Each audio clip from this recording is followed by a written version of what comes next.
प्रहीतमस्तु मा विद्विषावहै मा विद्विषावहै। ओम शांति शांति शांति। ओम शांति शांति।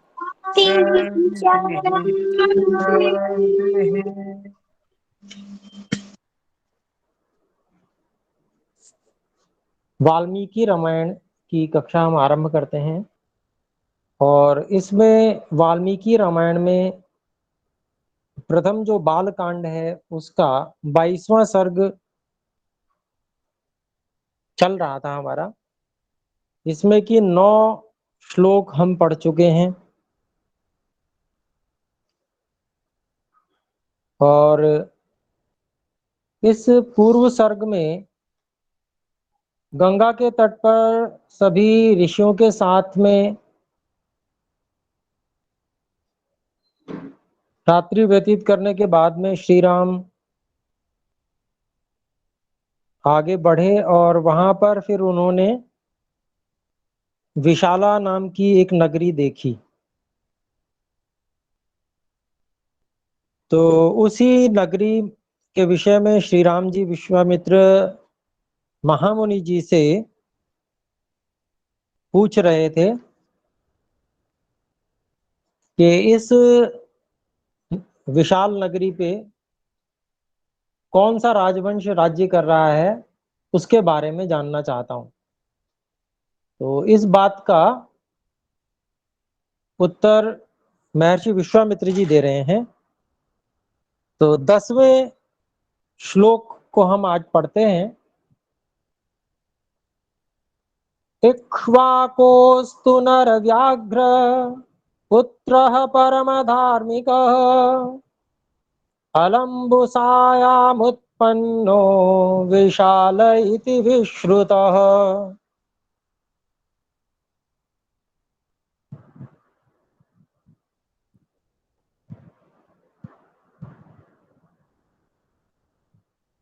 तो इस 10वें श्लोक में वैसे प्रायः लगभग पद अलग हैं, फिर भी हम एक बार देख लेते हैं। इक्ष्वाकोः तु नरव्याघ्र पुत्रः परमधार्मिकः अलम्बुसायाम् उत्पन्नः विशाल इति विश्रुतः।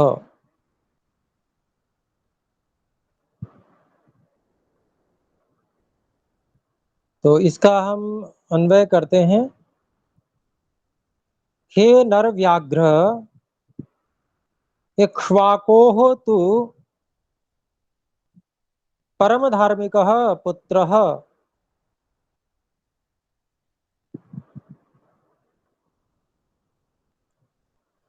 अलम्बुसायाम् उत्पन्नः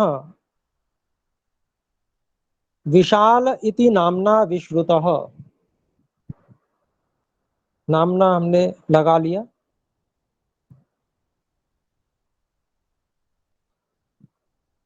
तो हे सिंह के समान पराक्रमी पुरुष श्री राम जी, ऐसा संबोधन महर्षि विश्वामित्र जी श्री राम जी को कर रहे हैं कि हे सिंह के समान पराक्रमी श्री राम, इक्ष्वाकु जो महाराज थे उनके तो परम धार्मिक पुत्र थे जो कि अलम्बुसा नाम की नगरी में उत्पन्न हुए और विशाल इस नाम से वो पुकारे जाते थे। ऐसा सुना जाता है कि उनका नाम विशाल ये पुकारा जाता था।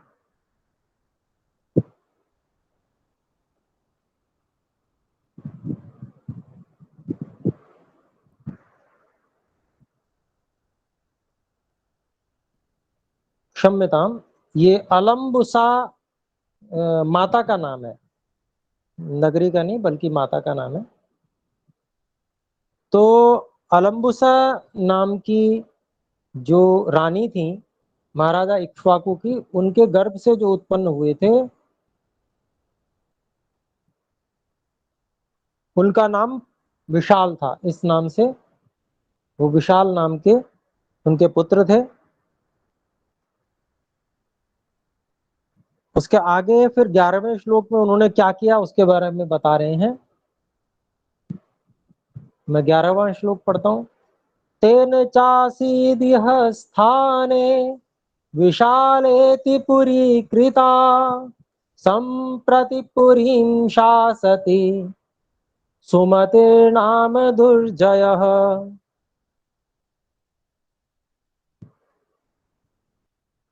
तो यहाँ पर इस श्लोक का हम पदच्छेद करते हैं। तेन च आसीत इह स्थाने विशाला इति पुरी कृता संप्रति पुरीं शासति सुमति नाम दुर्जयः। फिर ये कहा कि जो विशाल नाम के महाराजा इक्ष्वाकु के पुत्र थे उनके द्वारा, अच्छा इसका अन्वय हम कर लेते हैं। तेन च इह स्थाने विशाला इति पुरी कृता आसीत। तो उन विशाल नाम के जो महाराजा इक्ष्वाकु के पुत्र थे उनके द्वारा इस स्थान पर विशाला इस नाम की नगरी बनाई गई थी। संप्रति दुर्जयः सुमति ही नाम पुरीम शासति। और अब इस समय में जो बहुत ही कठिनाई से जीतने योग्य है, अर्थात जो विजय न कर सकने योग्य, ऐसे सुमति नाम के राजा के द्वारा इस पुरी पर, इस नगरी पर शासन किया जा रहा है। अर्थात महाराजा सुमति इस समय इस नगरी पर शासन कर रहे हैं। तो यह बात महर्षि विश्वामित्र जी ने श्री राम जी को बताई। तो देखें वंश के अनुसार तो इक्ष्वाकु वंश के श्री राम जी भी थे और इक्ष्वाकु वंश के ही ये सुमति नाम के जो शासक थे वो भी थे। तो एक तरह से उनके भाई ही थे। परंतु जब वंश बढ़ जाता है, दूर दूर के संबंध हो जाते हैं, तो इतना परिचय नहीं रहता है, बहुत दूर दूर के संबंध हो जाते हैं। तो आइए आप 12वें श्लोक में जो और वर्णन महर्षि विश्वामित्र जी कर रहे हैं उसको हम देखते हैं। 12वां श्लोक। इक्ष्वाकोस्तु प्रसादेन सर्वे वैशालिका नृपाः दीर्घायुषा महात्मानो वीर्यवन्तः सुधार्मिकाः।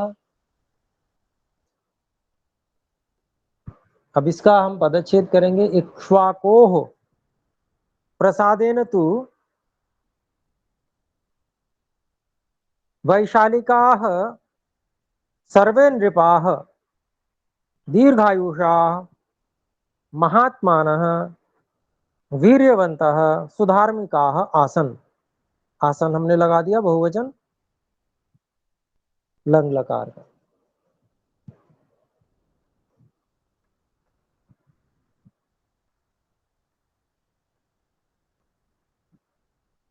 तो इसमें हमने जो अन्वय किया उसके अनुसार इसका अभिप्राय क्या हुआ। महाराजा इक्ष्वाकु जी के आशीर्वाद से, कृपा से जो विशाला नगरी पर राज्य करने वाले जितने भी सर्वे सभी राजा थे वे कैसे थे, वे दीर्घायुष वाले थे। क्योंकि जैसे पूर्वज होते हैं जितने शक्तिशाली वो होते हैं उनकी संतानें भी वैसी ही, यदि वो धार्मिक होती हैं तो वो संतानें भी धार्मिक होते हुए शक्तिशाली ही होती हैं, दीर्घायुष्य वाली ही होती हैं, क्योंकि माता पिता के अनुसार ही जो संतानों को शरीर मिलता है और ईश्वर भी उन्हीं के अनुरूप जीवात्माओं को ऐसे माता पिता के यहाँ भेजते हैं। तो इक्ष्वाकु जो महाराज थे उन्होंने बहुत तप किया था और ऐसा तप करने के पश्चात उन्होंने संतानों को जो जन्म दिया था उसके कारण से उनकी जो कुल परंपरा थी उसमें जितने भी राजा हुए सभी दीर्घायुष्य वाले हुए, अर्थात अकाल मृत्यु को कोई भी प्राप्त नहीं हुआ, सभी लंबी अवस्था वाले थे। महात्मा न सभी महात्मा थे, अर्थात धर्मयुक्त व्यवहारों को करने वाले थे, क्योंकि अगर कुल के पुरुष जो पूर्वज हैं वो उत्तम परंपरा को जीवित रखना चाहें अपने कुल में और वैसी व्यवस्थाओं को बनावें तो निश्चय ही सभी जो संतानें होंगी वो महात्मा होंगी। ये बहुत कुछ निर्भर करता है व्यवस्थाओं के बनाने के ऊपर, कैसी परंपराएं चलती हैं, कुल की कैसी परंपरा है, संतानों का पालन किस प्रकार से होता है,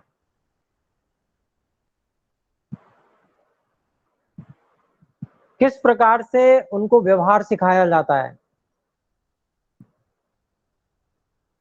केवल लालन ही नहीं होता बल्कि गलत बात के लिए ताड़ना भी की जाती है, तो ऐसी स्थिति में दोष हट जाते हैं और गुणों का आधान होता है। तो ऐसी व्यवस्था, ऐसा वातावरण और ऐसी परंपराएं विकसित करने पर जो कुल होता है उसके सभी संतानें होती हैं जो वो महात्मा होती हैं, ये संभव है। फिर आगे बताते हैं वीर्यवंतः, वीर्यवान अर्थात पराक्रमी और ब्रह्मचारी, शरीर से बलवान, मन से भी बलवान, ऐसे जो पराक्रमी राजा और सुधार्मिका, अच्छी प्रकार से धर्म का पालन करने वाले धार्मिक राजा थे सभी। ऐसा महर्षि विश्वामित्र जी ने इतिहास बताते हुए श्री राम जी को वर्णन किया। अब 13वें श्लोक पे चलते हैं। इहाद्य रजनीं राम सुखम वत्स्यामहे वयम श्वः प्रभाते नरश्रेष्ठ जनकं द्रष्टुमर्हसि।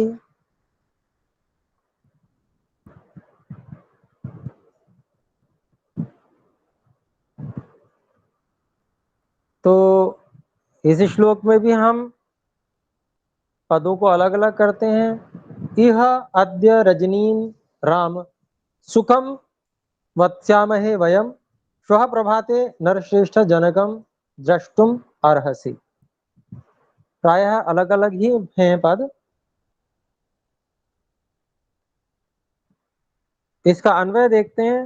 हे राम अद्य रजनीं वयम इह सुखम वत्स्यामहे। हे श्री राम जी, आज रात को हम सब वयम यहीं पर यह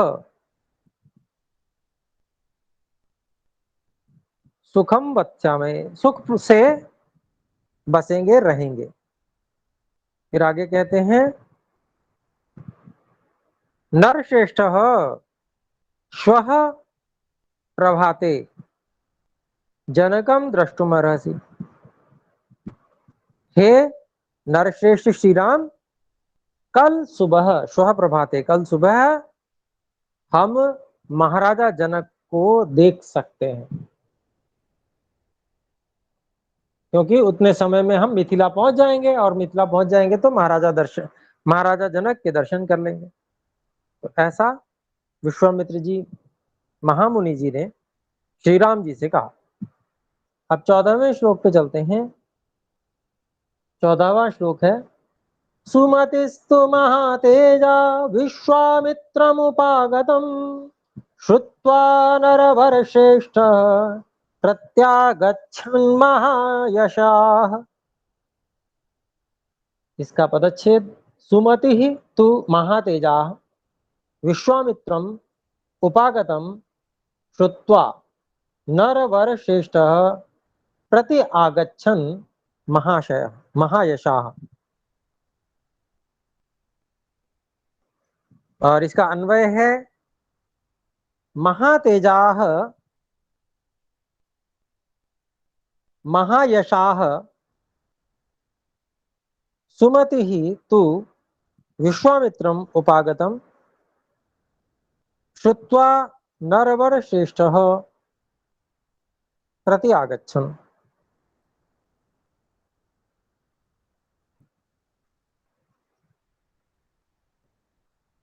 तो इसका क्या अभिप्राय हुआ? जो महातेजस्वी, महातेजस्वी और महान यश वाले महाराजा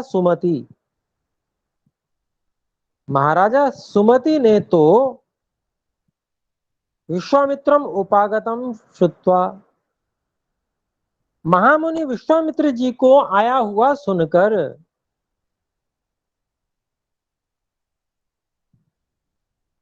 नरवर श्रेष्ठ प्रति आगच्छन्,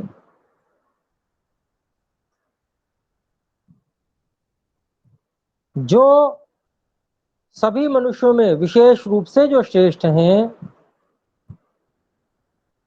ऐसे जो राजा सुमति थे वो उनको उनके स्वागत के लिए प्रति आगच्छन आ गए, महाराजा महामुनि विश्वामित्र जी के स्वागत के लिए। अब 15वां श्लोक हम देखते हैं। पूजां च परमां कृत्वा सोपाध्यायः स बान्धवः प्राञ्जलिः कुशलं पृष्ट्वा विश्वामित्रमथाब्रवीत्।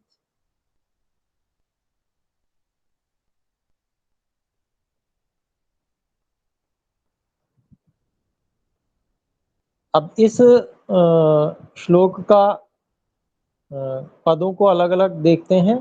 पूजां च परमां कृत्वा सोपाध्यायः स उपाध्यायः स बान्धवः प्राञ्जलिः कुशलं पृष्ट्वा विश्वामित्रम् अथ अब्रवीत्।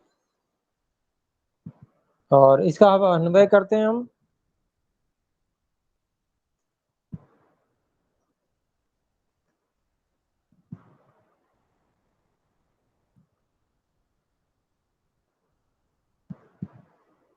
स उपाध्यायः स बान्धवः च परमां पूजां कृत्वा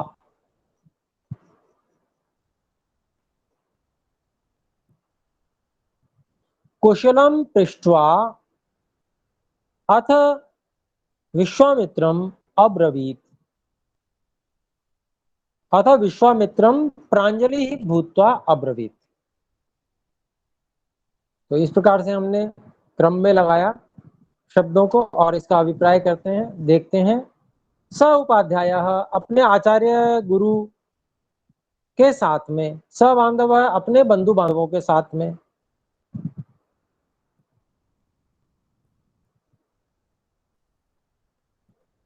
परमाम पूजाम कृत्वा बहुत ही उत्कृष्ट ढंग से सत्कार करके, महर्षि विश्वामित्र जी का बहुत, और उनके साथ में जो भी थे राजकुमार श्री राम जी लक्ष्मण जी, उन सबका जो है बहुत अच्छी प्रकार से सत्कार करके कृत्वा कुशलम पृष्ठवा, और उनके कुशल क्षेम यात्रा का वृत्तांत वगैरह सब पूछकर, क्योंकि ये एक शिष्टाचार कहा जाता है कि कोई भी जो आगंतुक हो उनका कुशल क्षेम पूछा जाता है, और सब यात्रा में कोई बाधा तो नहीं हुई इत्यादि, कोई कष्ट तो नहीं हुआ इत्यादि, ये सब बातें पूछी जाती हैं, ये शिष्टाचार है।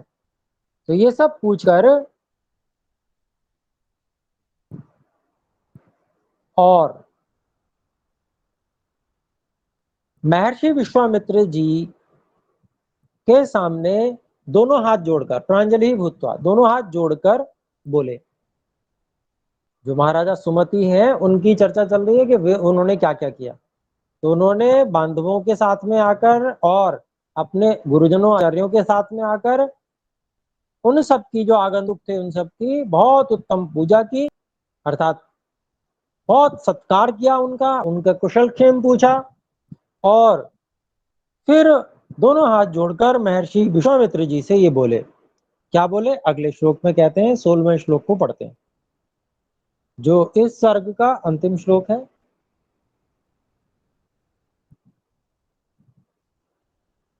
धन्योऽस्म्यनुगृहीतोऽस्मि यस्य मे विषयं मुने संप्राप्तो दर्शनं चैव नास्ति धन्यतरो मम। तो इसमें हम पदच्छेद करते हैं, अलग अलग करते हैं। धन्यः अस्मि अनुगृहीतः अस्मि यस्य मे विषयं मुने संप्राप्तः दर्शनं च एव न अस्ति धन्यतरः मम। और इसका अन्वय देखते हैं हम। हे मुने अहम धन्यः अस्मि अनुगृहीतः अस्मि यस्य मे विषयं संप्राप्तः दर्शनं च एव मम धन्यतरः न अस्ति। तो कहते हैं, हे महामुनि विश्वामित्र जी, मैं धन्य हो गया, मैं अनुगृहीत हो गया, मैं कृपा का पात्र बन गया, जिस मेरे विषय में, अर्थात मेरे स्थान को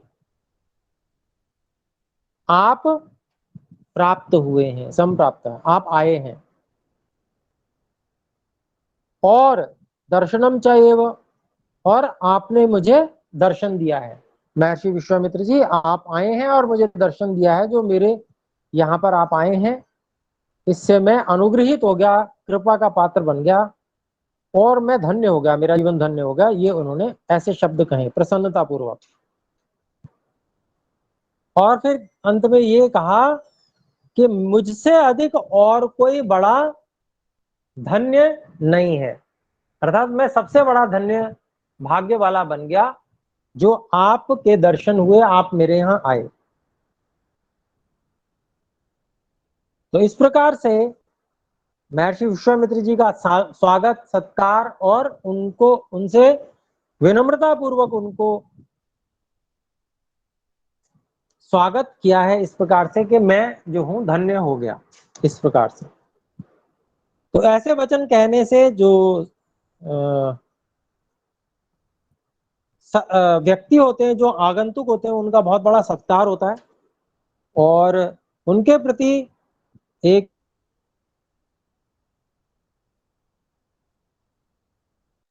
बहुत विशेष भावना प्रकट की जाती है वाला। और इसके बाद में 23वें सर्ग में हम चलते हैं। यहाँ पर अहिल्या का उद्धार, ये प्रकरण आगे चलने वाला है।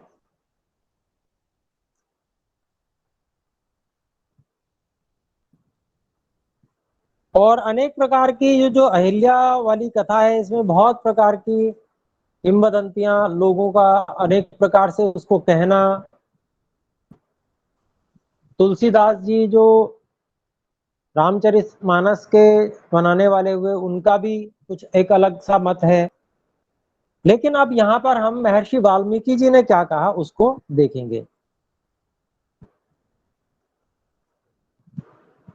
और अनेक विद्वान इस प्रकरण को भी अनेक बार प्रक्षिप्त बोलते हैं। तो अभी हम उन सब बातों पे ध्यान नहीं देते, क्योंकि हम विशेष रूप से संस्कृत भाषा में जो एक इतिहास है उसके श्लोकों को अपने संस्कृत भाषा के को अच्छा बनाने के लिए हम पढ़ रहे हैं। तो अभी हम उन श्लोकों को एक बार को ज्यों का त्यों पढ़ते हैं।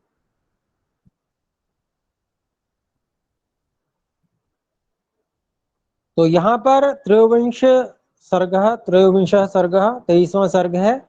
इसका प्रथम श्लोक में पढ़ रहा हूं। ततः परम सत्कारम सुमतेः प्राप्ये राघवौ उष्य तत्र निशामेकाम् जग्मतुर्मिथिलां ततः।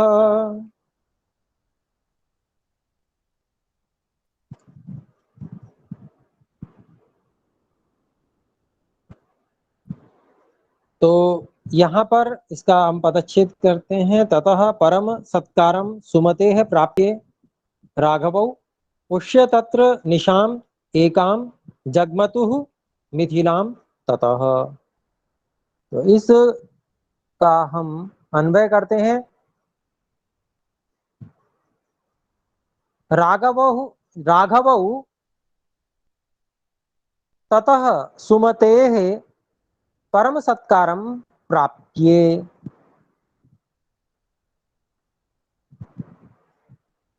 तत्र एकां निशाम उष्य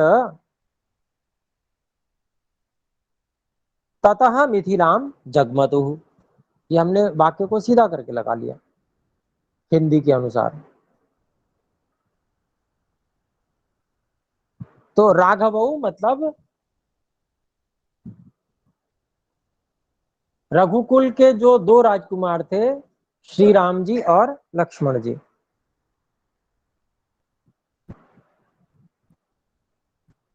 ये दोनों, इनको राघवौ इस रूप में कहा गया द्विवचन से।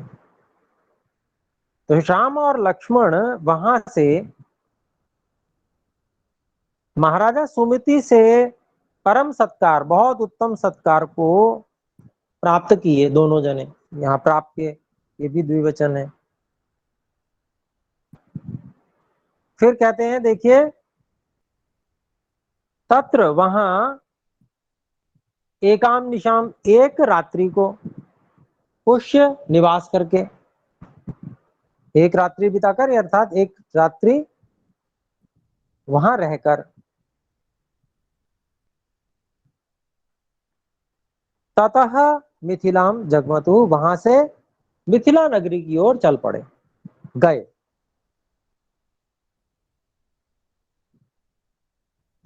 तो मिथिला नगरी की ओर बढ़े आगे। तो आगे क्या देखते हैं वो हम अगले श्लोक में देखते हैं। दूसरा श्लोक है, मिथिलोपवने तत्र आश्रमं दृश्य राघवः पुराणं निर्जनं रम्यं पप्रच्छ मुनिपुंगवम्।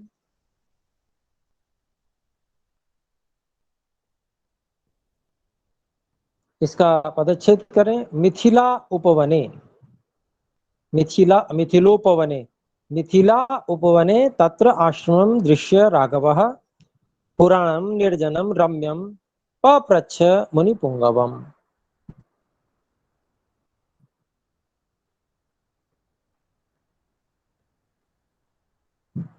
इसका हम अन्वय देखते हैं। राघवः तत्र मिथिला उपवने, राघवः तत्र मिथिला उपवने पुराणं निर्जनं रम्यं आश्रमं दृश्य मुनिपुंगवम पप्रच्छ। तो इस प्रकार से हमने क्रम से लगाया। विशेषण विशेष्य को भी जो एक समान विभक्ति के थे उनको साथ में रख लिया। तो अब इसका देखते हैं। जो राघव, जो राजकुमार राम और लक्ष्मण थे, उन्होंने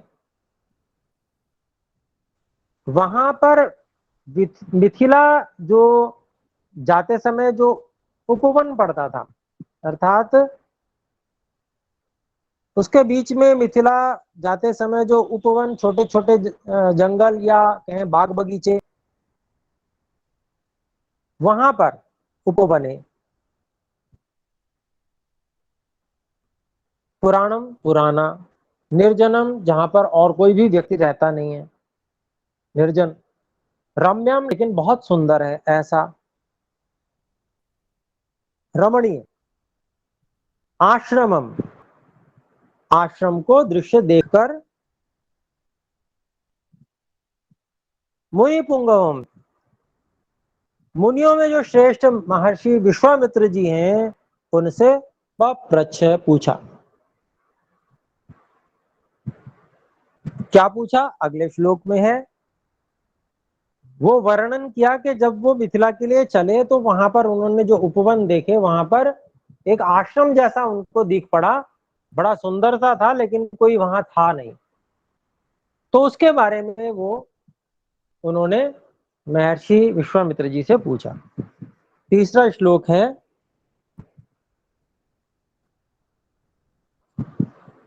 इदमाश्रम संकाशम किम नु इदं मुनिवर्जितं श्रोतुमिच्छामि भगवन् कस्यायं पूर्व आश्रमः। तो तीसरा ये श्लोक है और इसका पदच्छेद हम देखते हैं। इदम आश्रमम, नहीं, इदम आश्रम संकाशम किम नु इदम मुनिवर्जितम श्रोतुम इच्छामि भगवन् कस्य अयम पूर्व आश्रमः। तो जिज्ञासु प्रवृत्ति के श्री राम जी थे, तो बार बार पूछते थे जहां भी आते थे। और हम पहले से ही देख रहे हैं, मार्ग में जहां भी जो भी वन उपवन जो भी स्थान मिला, उन्होंने सबके विषय में महर्षि विश्वामित्र जी से पूछा। तो अपने स्वभाव के अनुसार यहाँ भी उन्होंने महर्षि विश्वामित्र जी से पूछा कि ये स्थान तो भाई आश्रम जैसा लग रहा है, पर यहाँ तो कोई मुनि है नहीं। तो यहाँ पर हमने पदच्छेद किया। अब इस श्लोक का हम अन्वय देखते हैं। इदम आश्रम संकाशम किम नो इदम मुनिवर्जितम भगवन् श्रोतुम इच्छामि अयम आश्रमः कस्य पूर्व। तो कहते हैं, देखिए, श्री राम जी पूछ रहे हैं। श्री राम जी क्या पूछ रहे हैं? ये जो आश्रम है, ये आश्रम जैसा, आश्रम इदम आश्रम संकाशम, ये आश्रम जैसा प्रतीत हो रहा है। संकाशम प्रतीयते किम नु इदम मुनिवर्जितम, परंतु ये जो मुनि वानप्रस्थी होते हैं उनसे रहित दिख रहा है, खाली दिख रहा है।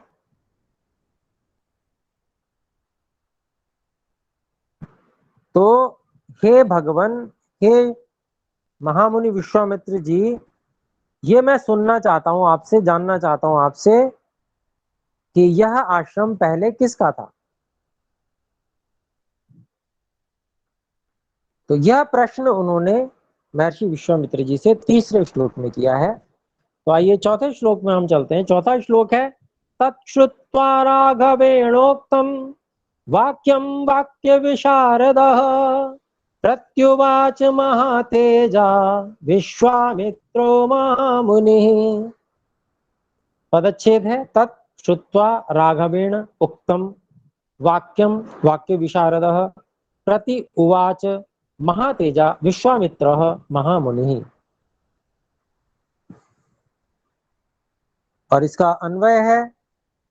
तत् राघवेण उक्तम वाक्यम श्रुत्वा वाक्य विशारदः महर्षि विश्वामित्रः।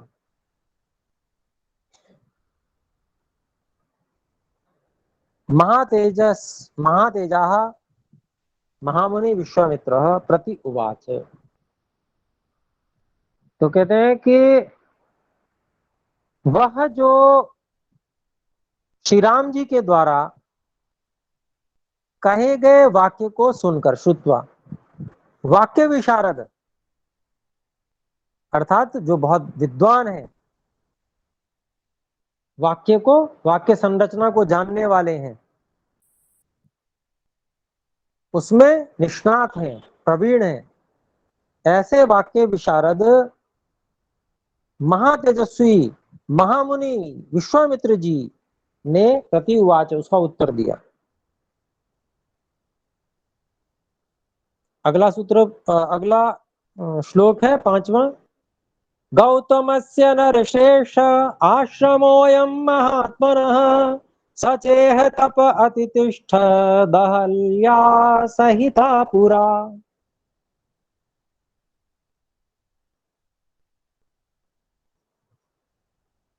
इसको हम पदच्छेद करेंगे। गौतमस्य नरश्रेष्ठ आश्रमः अयं महात्मनः स च इह तप आतिष्ठत अहिल्या सहिता पुरा।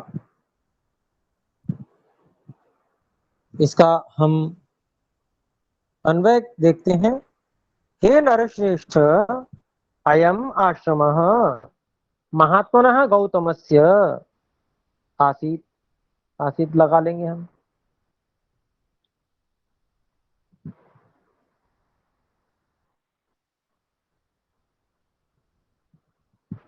फिर है स च इह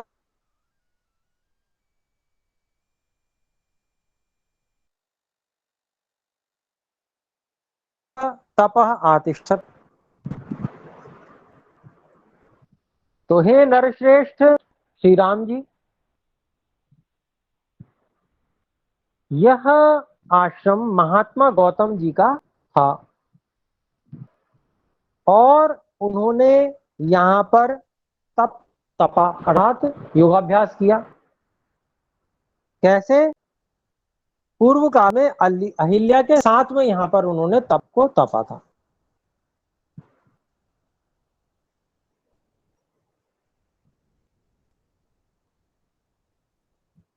अहल्या, इस श्लोक में अहल्या ऐसा कहा है।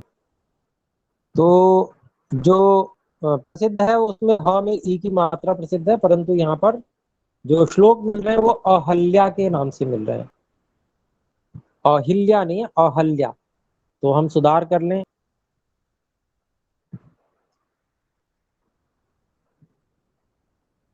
तो अब यहाँ पर हम देखते हैं,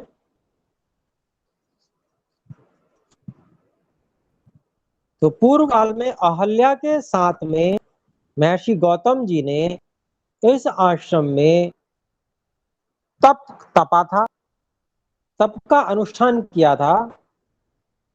तो ये जो है महर्षि गौतम जी का आश्रम था।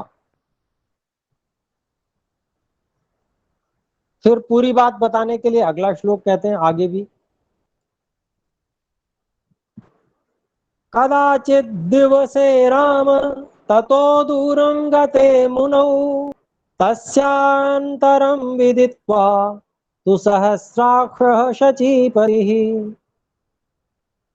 और ये दो श्लोक एक साथ में है, उनसे अर्थ पूरा होता है, इसलिए दूसरा भी पढ़ देता हूँ, छठा और सातवां भी। मुनिवेशधरो हल्यामिदं वचनमब्रवीत् संगमं त्वहमिच्छामि त्वया सह सुमध्यमे। तो ये छठा और सातवां, इसका हम अब पदच्छेद देखते हैं।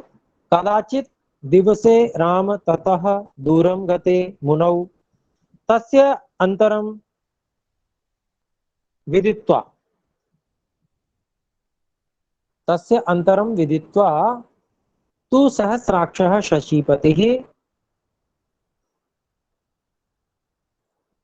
मुनि वेशधरः अहल्याम् इदं वचनम अब्रवीत संगमम तु अहम इच्छामि त्वया सह सुमध्यमे। ऐसा यहाँ पर अब इसका हम अन्वय करते हैं छठे और सातवें श्लोक का।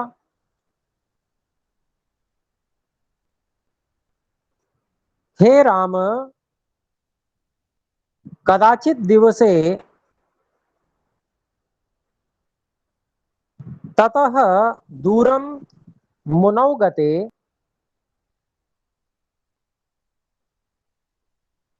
शचीपति सहस्राक्षः तु तस्य अंतरं विदित्वा।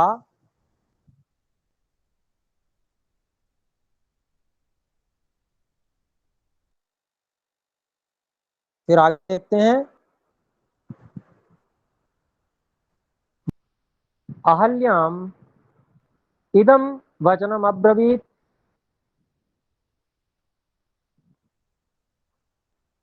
हे सुमध्यमे त्वया सह अहम तु संगमम इच्छामि। तो इस प्रकार हमने दोनों श्लोकों का एक साथ अन्वय कर लिया और अब इसका अभिप्राय देखते हैं कि हे श्री राम, किसी दिन, अर्थात श्री राम जी नहीं, क्षम्यता, महर्षि गौतम जी अहल्या के साथ में वहां तप का अनुष्ठान कर रहे थे और वहां पर रहते थे अपने आश्रम में। तो किसी दिन, हे राम, किसी दिन वहां से मुनि के दूर चले जाने पर, मुनि अर्थात अगस्त्य मुनि जी के दूर चले जाने पर, वानप्रस्थी थे वो, उनके दूर चले जाने पर, वो किसी कार्य से, तो उनके चले जाने पर, तस्य अंतरम विदित्वा,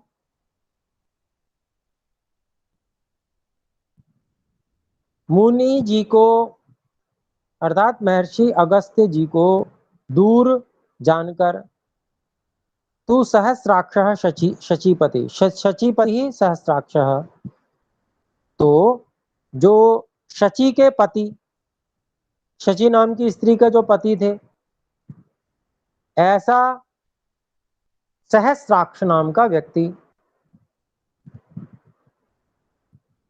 ऐसा कहा जाता है, इंद्र को ही सहस्राक्ष कहा जाता था। तो ऐसा जो सहस्राक्ष नाम का व्यक्ति था, सहस्राक्ष का अभिप्राय क्या होता है? जिसकी हजारों आंखें हों।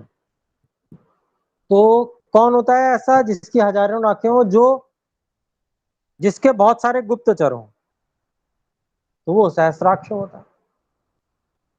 अर्थात उसने अपने सब जगह गुप्तचर भेजे हुए थे, सब जगह उसकी खबर उसको रहती थी, तो इस कारण से उसको, तो ऐसा जो शची नाम की स्त्री का पति ऐसा सहस्राक्ष था, उसने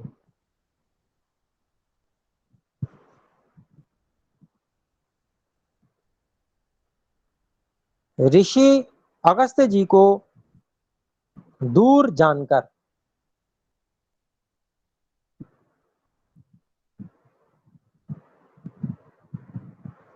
मुनि वेशधरः, उस सहस्राक्ष नाम के व्यक्ति ने अगस्त्य मुनि जी का वेश धरकर, अर्थात उनका वेश बनाए हुए, अहल्या को इदम वचनम, यह वचन कहा। सुमध्य में, सुमध्य में संबोधन है। कोई व्यक्ति अपनी पत्नी को ऐसा संबोधन कर सकता है, हे सुमध्य में। तो जैसे महर्षि गौतम अपनी पत्नी को संबोधन करते होंगे, उसी तरह से सुमध्य में करके उन्होंने, जो सहस्राक्ष नाम का व्यक्ति था, उसने संबोधन किया कि सुमध्य में त्वया सह, तुम्हारे साथ, अहम मैं, संगमम तू, संगम को तो, इच्छा में इच्छा करता हूं। तो ये जो सहस्राक्ष नाम का व्यक्ति था, ये गंदी नियत से, गलत नियत से, और महर्षि गौतम के बाहर दूर चले जाने पर घुस गया घर में। अब 8वें श्लोक में चलते हैं।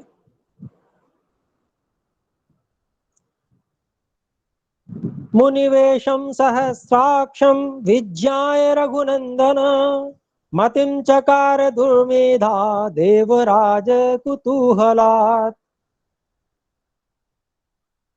इसका हम पदों को अलग अलग करें। मुनिवेशम सहस्राक्षम विज्ञाय रघुनंदन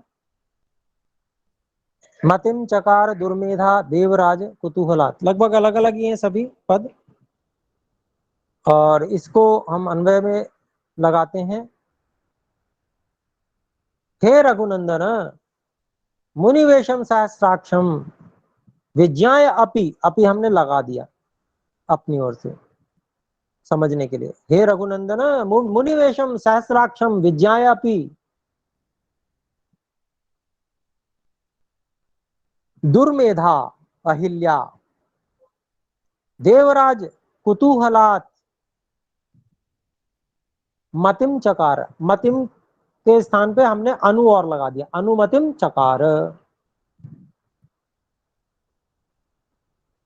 तो महर्षि विश्वामित्र जी कथा सुना रहे हैं और कथा सुनाते हुए कहते हैं कि हे रघुनंदन, कि मुनि के वेश में, अगस्त्य मुनि जी के वेश में जो सहस्राक्ष को विज्ञाएं जानकर भी, पहचान कर भी, दुर्मेधा जिसकी बुद्धि बिगड़ गई थी, ऐसे अहल्या ने देवराज, जो उस समय राजा था देवों का, उसके कुतूहल से अनुमति चकार, अपनी अनुमति कर दी, क्योंकि उसकी बुद्धि बिगड़ चुकी थी। तो उसने अब अहल्या जो दुर्बुद्धि थी, अर्थात दुर्बुद्धि हो चुकी थी, जिसकी बुद्धि बिगड़ चुकी थी, उसने देवराज के उस कुतूहल से अपनी अनुमति कर दी, अनुमति दे दी उसको। ऐसा महर्षि विश्वामित्र जी वर्णन कर रहे हैं इस श्लोक के माध्यम से। तो 9वां श्लोक आते हैं। अथ संगम्य तु तया निश्चक, अथ संगम्य तु तया निश्चक्रामोटजात् ततः ससंभ्रमात् त्वरन् राम शंकितो गौतमं प्रति।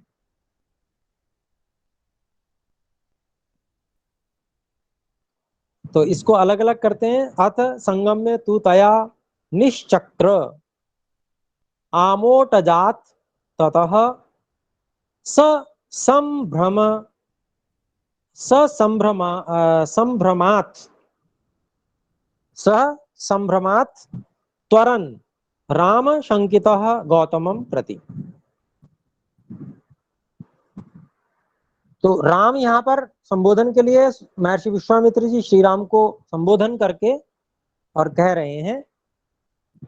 अब इसको हम अन्वय में लगाते हैं 9वें श्लोक को।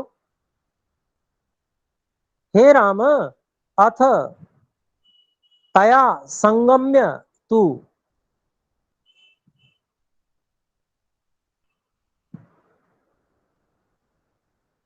ततः आमोटजात, ततः आमोटजात सह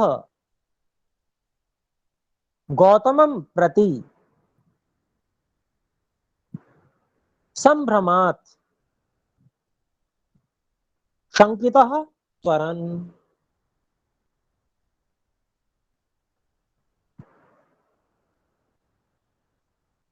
तो अब इसका अभिप्राय देखते हैं।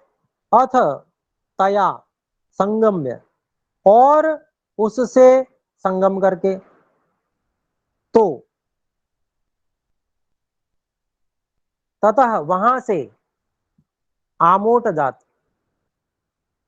मोटज कहते हैं जो कुशा से बना हुआ होता है, अर्थात घास फूस से बनी हुई, जो संपूर्ण घास फूस से बनी हुई, पूरी घास फूस से ही बनी हुई होती है झोपड़ी। अर्थात जहां निवास करते हैं, तो उसको मोटज कहते हैं। तो आ मोटजात, सब ओर से जो कुशा से बनी हुई कुटी है उससे, तो वहां से उस कुशा से बनी हुई कुटी से, कुटिया से वह वह अर्थात कौन, सहस्राक्ष नाम का व्यक्ति गौतम के प्रति, महर्षि गौतम जो मुनि गौतम, महामुनि गौतम के प्रति संभ्रमात, डर से, क्योंकि जो गलत काम करता है व्यक्ति वो भयभीत रहता है, तो उसको ये डर था कि कहीं गौतम मुनि ना आ जाए। तो गौतमम प्रति, महर्षि गौतम के प्रति संभ्रमात, डर से कि वो ना आ जाए कहीं, ये जो भ्रम उसको लगा हुआ था। शंकितः त्वरन, ऐसा शंकित होता हुआ वहां से जल्दी से वो निकलना चाह रहा था उस कुटी से। तो ये घटना का अगला चरण बता रहे हैं। फिर आगे 10वें श्लोक में चलते हैं हम। 10वां श्लोक है, गौतमं सददर्शार्थ प्रविशन्तं महामुनिं दृष्ट्वा सुरपतिस्त्रस्तो विवर्णवदनो भवत्। इसको हम अलग अलग करते हैं। गौतमम स ददर्श अथ प्रविशन्तं महामुनिं दृष्ट्वा सुरपतिः त्रस्तः विवर्णवदनः अभवत्। तो अब क्या घटना घटी, वो डर ही रहा था, पहले ही डर रहा था कहीं गौतम ना आ जाए, कहीं गौतम ना आ जाए, और वो निकल ही रहा था। तभी क्या हुआ, तो वो बताते हैं, देखिए इसको हम अन्वय करते हैं। अथ प्रविशंतम महामुनिम गौतमम सददर्श,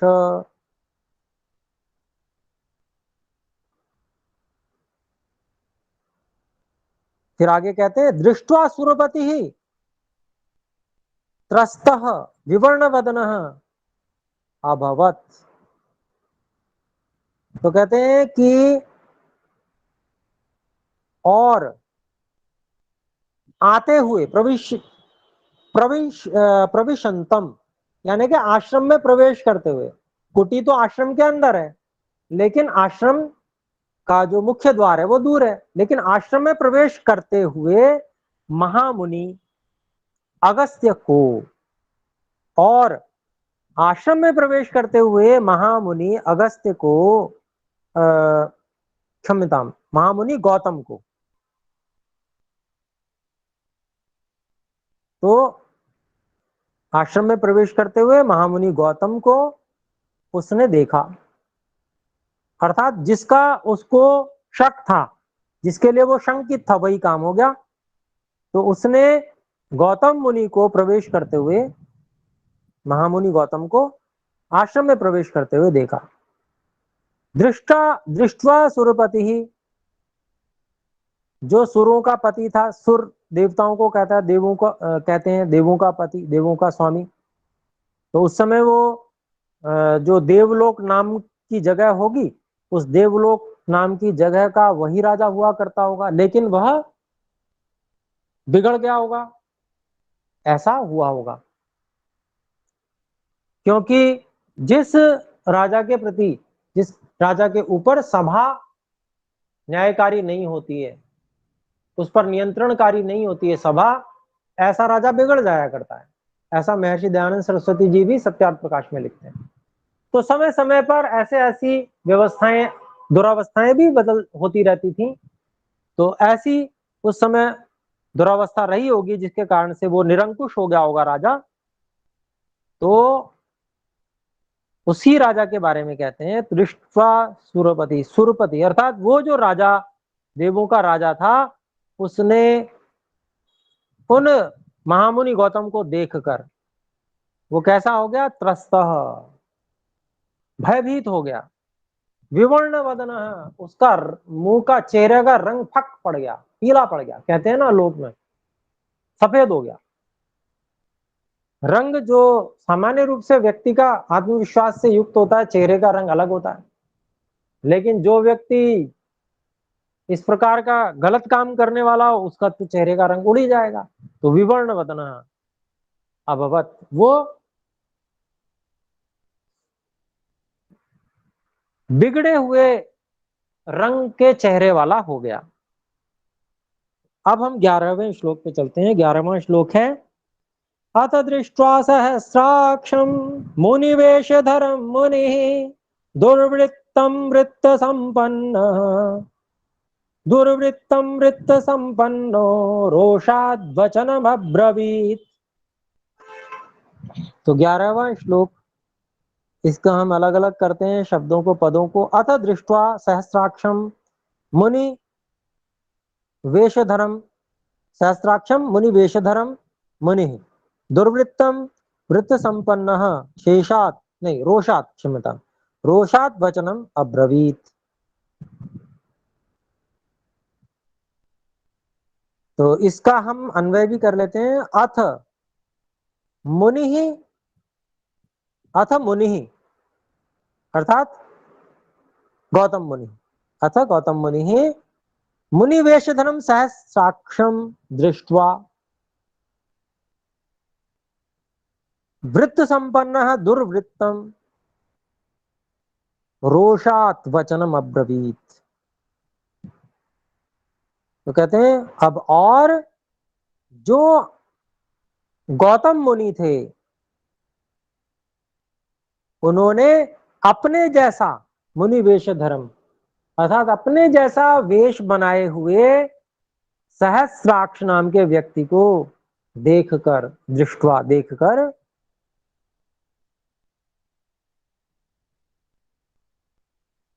वृत्त संपन्न, वो समझ गए कि ये कुकर्म कर चुका है। वृत्त मतलब गलत व्यवहार, संपन्न पूरा कर चुका है, गलत काम कर चुका है ऐसा दुर्वृत्तम जो है कुकर्मी, उसको रोषात, उस कुकर्मी को, दुर्वृत्तम उसी को कहा गया है सहस्राक्ष को। तो ऐसे सहस्राक्ष जो कुकर्मी है उसको रोष से वचनम अब्रवीत, ये वचन कहा। क्या कहा अगले श्लोक में है। 12वां श्लोक देखते हैं। 12वां श्लोक, मम रूपम समास्थाय कृतवानसि दुर्मते अकर्तव्यमिदं तस्माद् विफलस्त्वं भविष्यसि। तो रोष से ये वचन कहा, और जो मुनि और इस प्रकार के जो ऋषि लोग हुआ करते थे वो जो भी बात बोलते थे विचार पूर्वक और ऐसी बात बोलते थे जो हो ही जाएगी, प्रमाण सिद्ध बात बोलते थे। तो उन्होंने जब बिल्कुल समझ लिया और ठीक ये ऐसा हुआ है तो इसका मतलब वो समझ गए, और फिर उन्होंने ऐसी बात कही कि जो निश्चित रूप से होने वाली थी। वो समझ गए ऐसा होने वाला है और इसलिए उसको वैसा कहा। तो क्या कहा देखिए,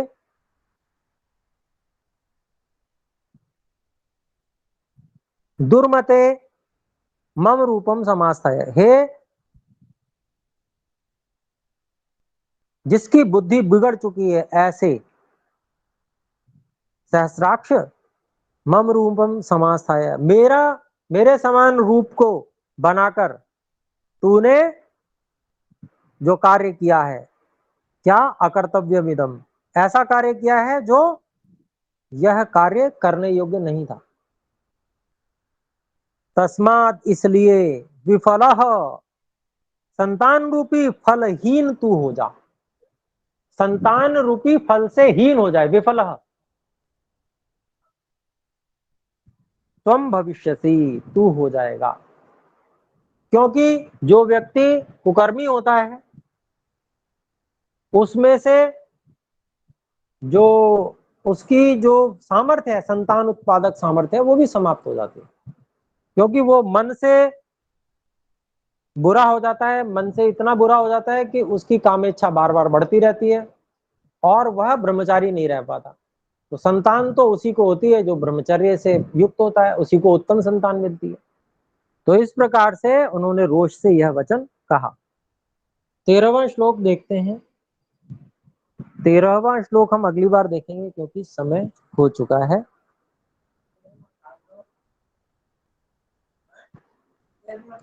माता जी कह रही हैं एक ये 13वां कर दें, तो कर देते हैं। चलिए एक श्लोक और कर देते हैं। 13वां श्लोक है,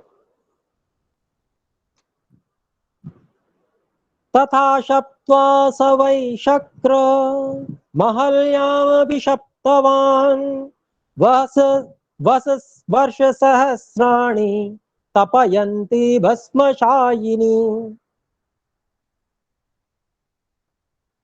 तो 13वें श्लोक में इसका हम अलग अलग कर देते हैं। तथा शप्त्वा स वै शक्रम अहल्याम अपि शप्तवान वर्ष सहस्राणि तपयन्ति भस्मशायिनी। इसका हम अन्वय देखते हैं। स वै शक्रम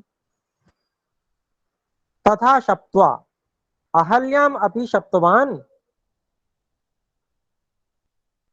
वर्ष सहस्राणि तपयन्ति भस्मशायिनी। भस्मशायिनी तपयन्ति, ऐसे। तो अब यहां पर हम इसका अभिप्राय देखते हैं कि उन महर्षि गौतम ने निश्चय से शक्र को अर्थात सहस्राक्ष को जैसे शाप दिया था, अर्थात जैसे उसको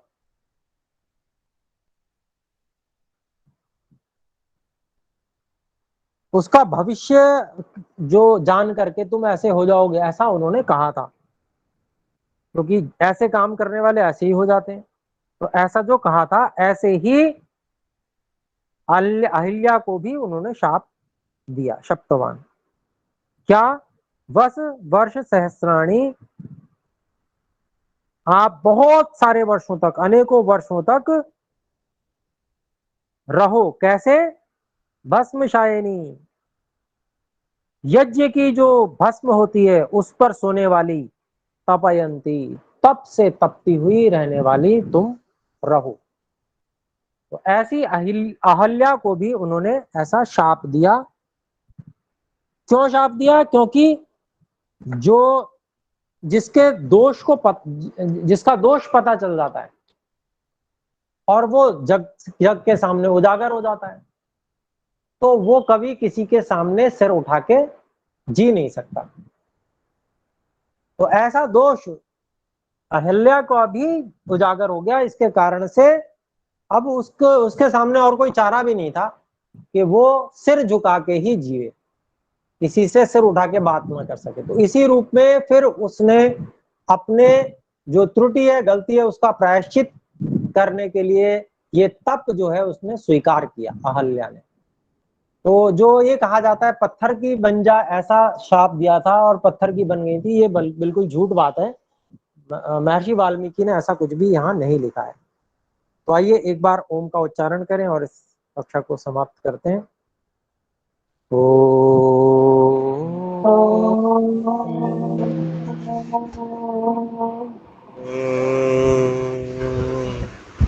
सभी को सादर नमस्ते जी। नमस्ते गुरु आचार्य जी, आपसे सवाल पूछना था। नमस्ते गुरु जी। जी जी, आचार्य जी, प्रश्न पूछना चाहते हैं?